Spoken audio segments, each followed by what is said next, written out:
Aujourd'hui, on va parler d'un sujet qui concerne pas mal de monde. Pourquoi certaines personnes préfèrent rester chez elles plutôt que de sortir? Souvent, on pense que c'est juste parce qu'elles sont timides ou qu'elles n'aiment pas les autres, mais la réalité est bien plus nuancée. La société a parfois du mal à comprendre ce choix, et les clichés ont la vie dure.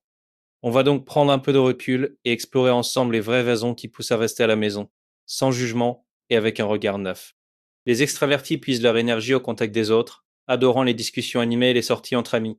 À l'inverse, les introvertis préfèrent souvent le calme et la solitude pour se ressourcer, trouvant dans leur cocon un vrai refuge. C'est pour ça que, pour certains, le calme de la maison n'est pas juste agréable, il est essentiel pour retrouver la forme. Chacun a sa façon de recharger ses batteries, et il n'y a pas de méthode meilleure qu'une autre, tant qu'on se sent bien. La théorie du niveau optimal d'activation explique comment notre système nerveux cherche un certain équilibre entre calme et excitation.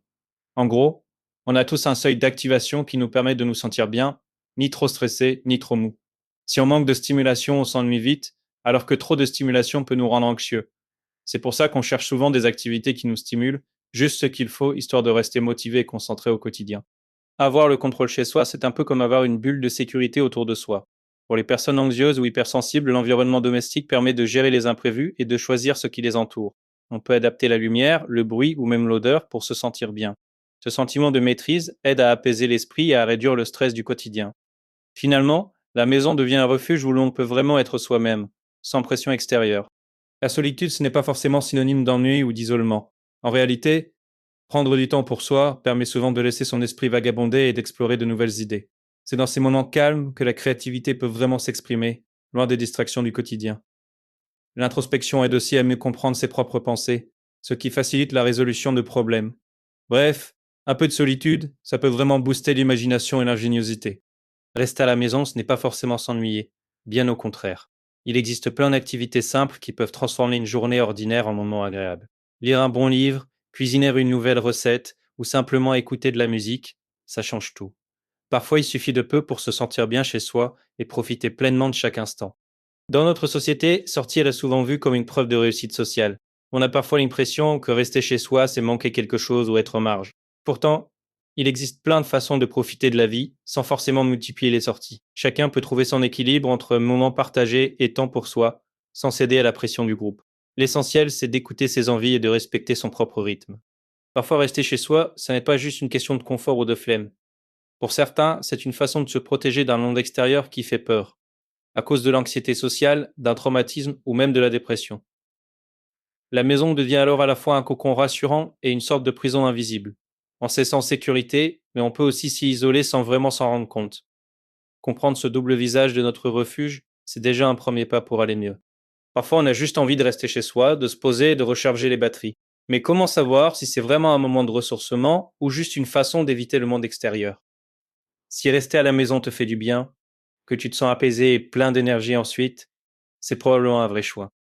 Par contre, si tu ressens de la frustration ou que tu évites certaines situations par peur ou par contrainte, il se peut que ce soit plutôt une fuite. Prendre le temps de s'écouter, c'est déjà un premier pas pour faire la différence. On sous-estime souvent la puissance des petits rituels du quotidien.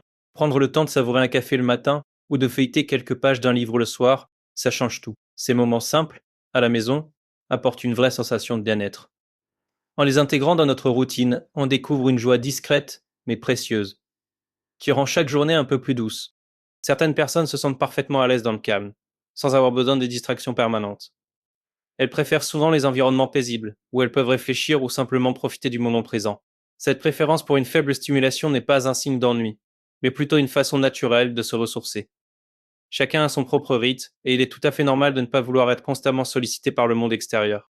Certaines personnes trouvent leur bonheur sans jamais quitter leur cocon.